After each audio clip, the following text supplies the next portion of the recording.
Hello and welcome back to Look Inside My Garden. I'm Sophie and right now I'm in my conservatory with compost everywhere, living my best seedling life. So I am about to do some more thinning out and I thought I would show you the process and what I'm doing and how I'm doing it.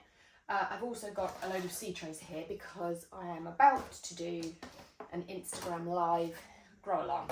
So I've just got that prepped. But what I wanted to show you was these trays.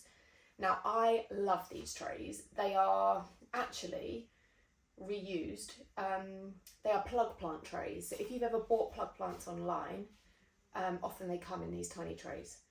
And they are brilliant for thinning out seedlings because you don't need much compost and they don't take up a lot of space. So for teeny tiny seedlings, these are fantastic. So I'm just going to fill one of these up now and then I will show you what I'm going to be thinning out.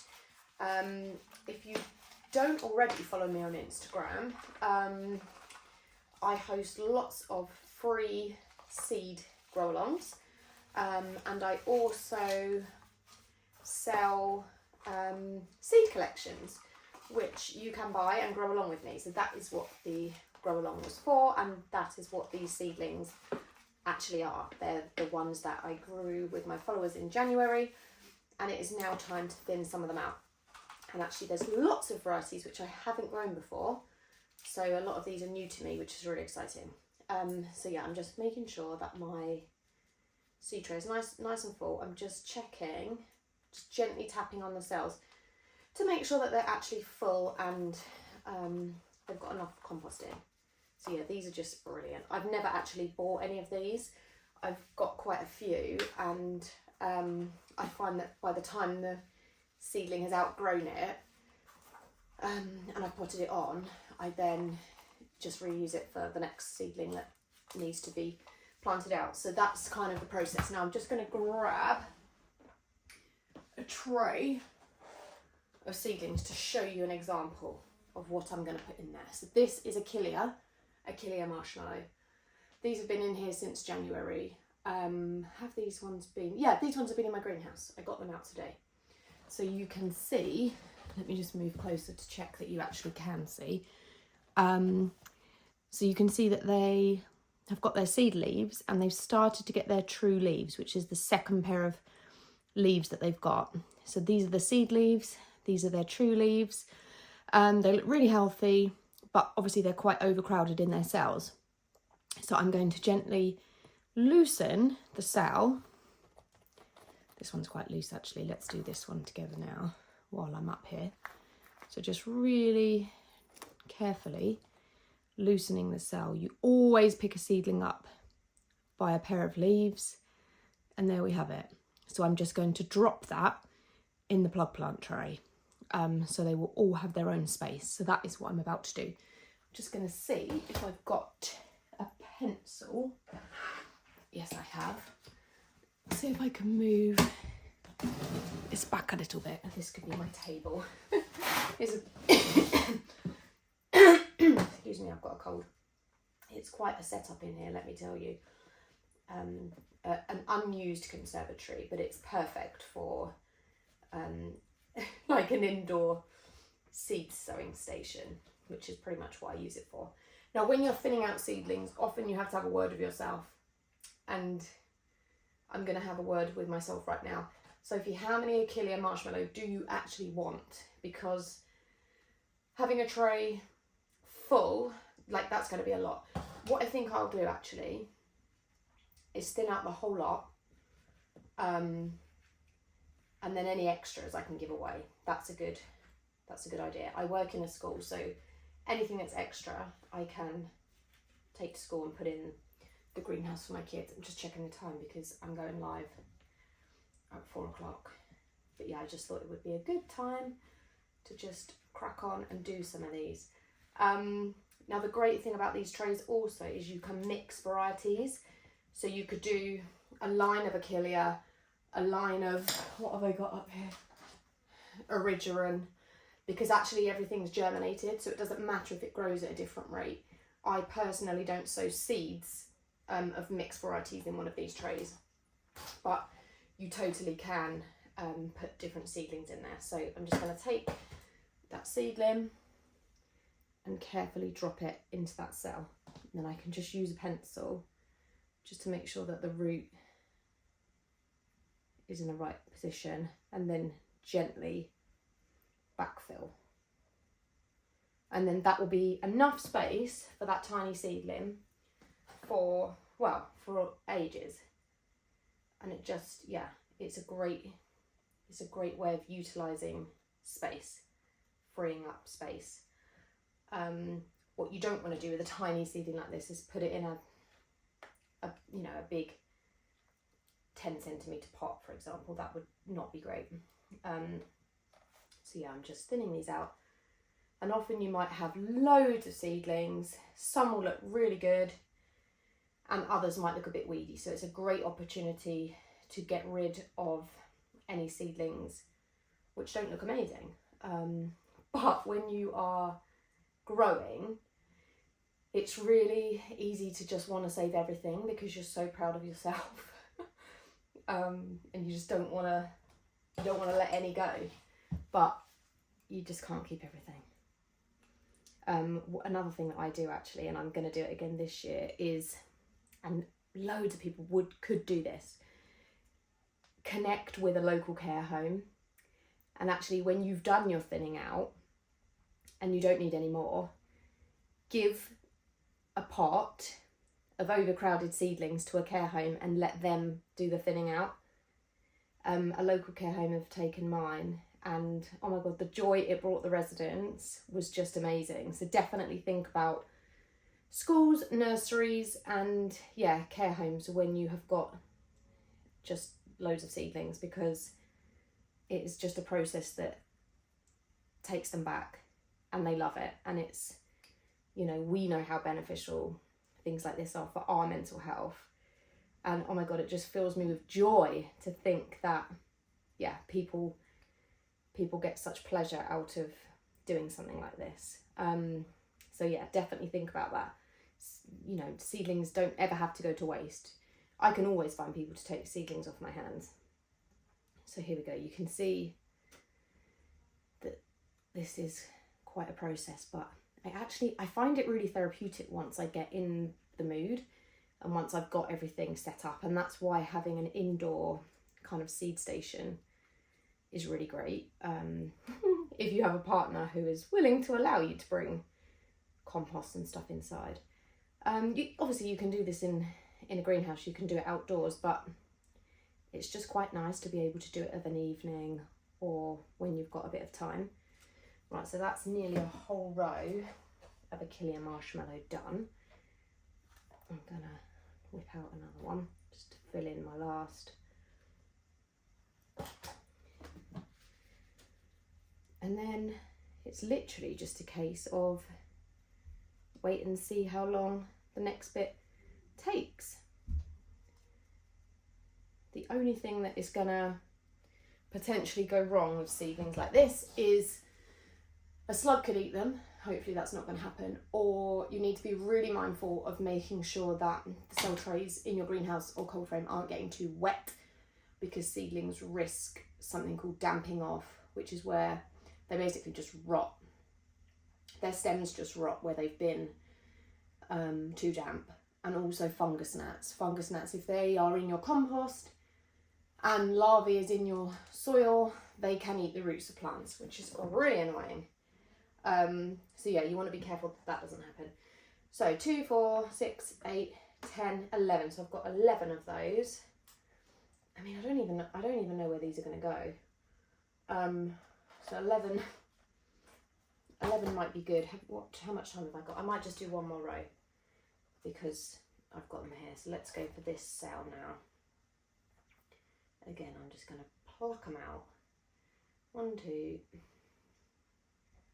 4, 6, 8, 10. And to avoid, like, if thinning out, if this is like your absolute idea of hell, doing this thinning out, you can be much more careful with your seed sowing.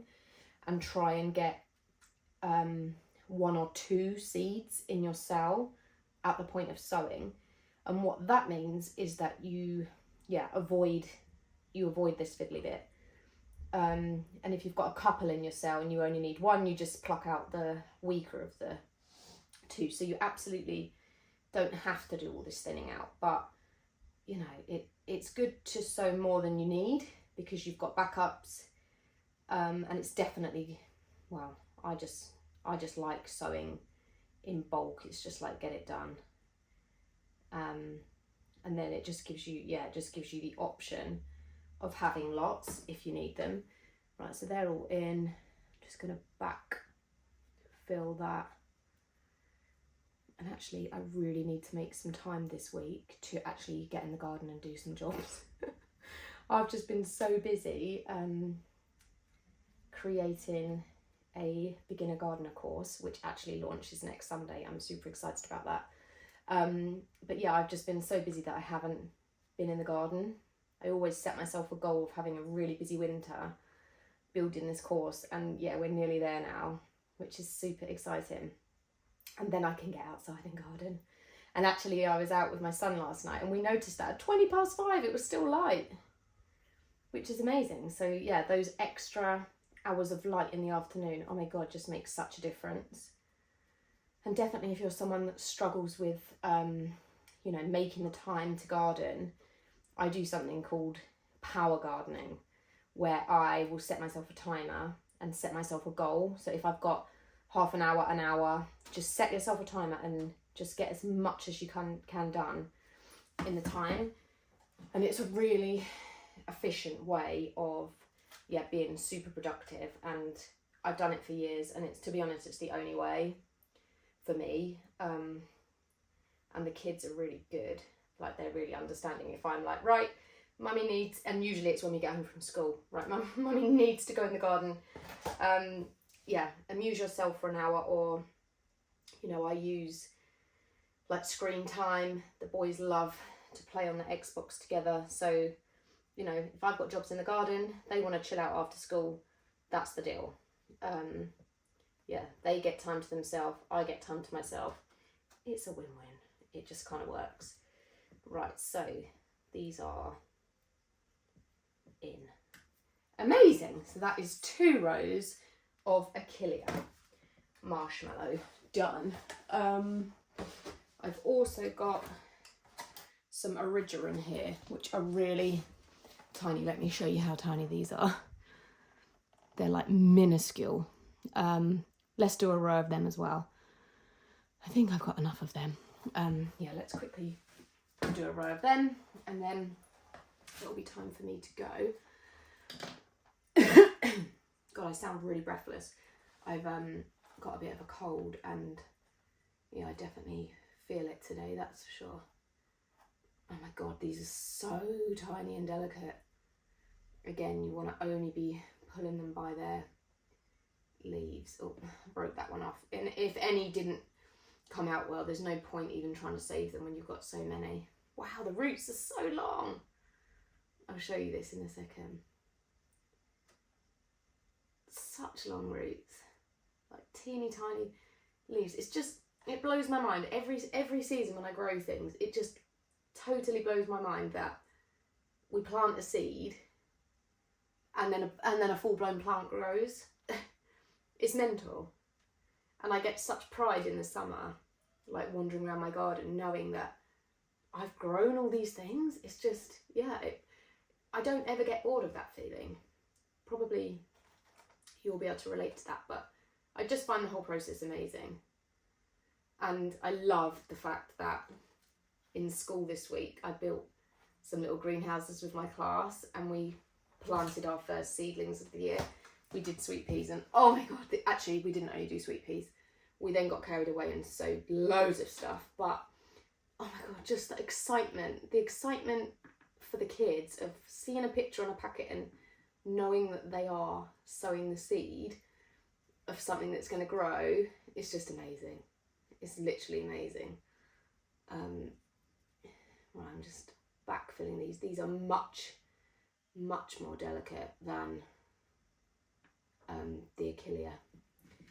And both of these, believe it or not, are perennials. And that just blows my mind the most, to know that you can grow perennials from seed. And again, in the summer, I see these plants in the garden centre for, I don't know how much, like probably for a little Erigeron, I don't know, maybe £2-3 for a tiny one. But to know that you've grown one, or you've grown loads from seed for literally pence, is just amazing. It's just, yeah, it's the best feeling ever, and really addictive. I think once you found a love for growing things, like, I don't think you'll ever be without that. And there's just always something to grow, isn't there? Is anyone else guilty of like ordering every single seed that you like the look of?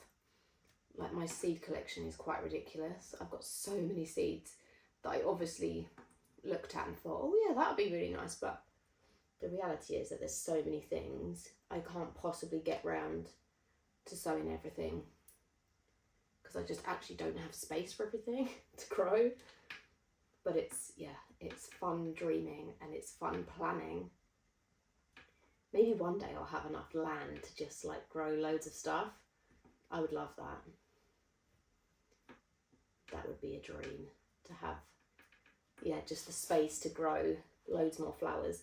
I've kind of always had a vision and a dream of like creating somewhere where I could grow flowers, but like a community place where people who don't have a garden can come and do some gardening, and to teach children how to garden. And like, that's my dream, to create something like that, like a community place where people can come and be with other like-minded gardeners, and there would be a cafe, and yeah, just to have it as a, I just think it'd be amazing. I mean, it'd be pretty chilly in the winter, but yeah, I just think, well, I don't think I've heard of anything like that, but I think it would be cool. A girl can dream, right? Right, number, I don't even know what number that is, but I've got two spaces in the cell tray, and then that is it. I will link below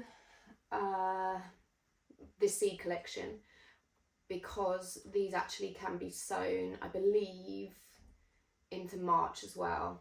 So if you're wanting to add some perennials and some annuals to your garden, then give it a go. And I've got an app where you can catch up on the grow alongs, or you can find them on Instagram, although Instagram is just not easy to find stuff, which is why I created the app. But yeah, if you want to grow some flowers and you don't know what to go for, then join in, because yeah, it's lovely to be doing it together. So there we have it, one tray of thinned out seedlings. So that's two varieties in there. I really should label it, but I'm hoping that I won't forget. And as you can see, that doesn't take up a lot of space at all. But if I wasn't growing many flowers, like lots of people on my grow along aren't growing the volumes that I am, so they've got space to just have their 12 thinned out, growing nicely. But for me, I've just got so much growing that yeah, isn't really an option. So yeah, I hope that was helpful. And what am I going to be showing you next? What other thinning out have I got to do? Oh my god, so much. I've also got some cabea plants here, but I think that's a whole nother video. The cabea are just an amazing annual climber, which you can grow now. Yeah, they're a lot of fun to grow. They just flower really late in the season. But yeah, loads more growing, loads more sowing, loads more thinning out. Don't forget to subscribe if you enjoyed this video and you would like to see more of me in my budget family garden. And I will see you again soon.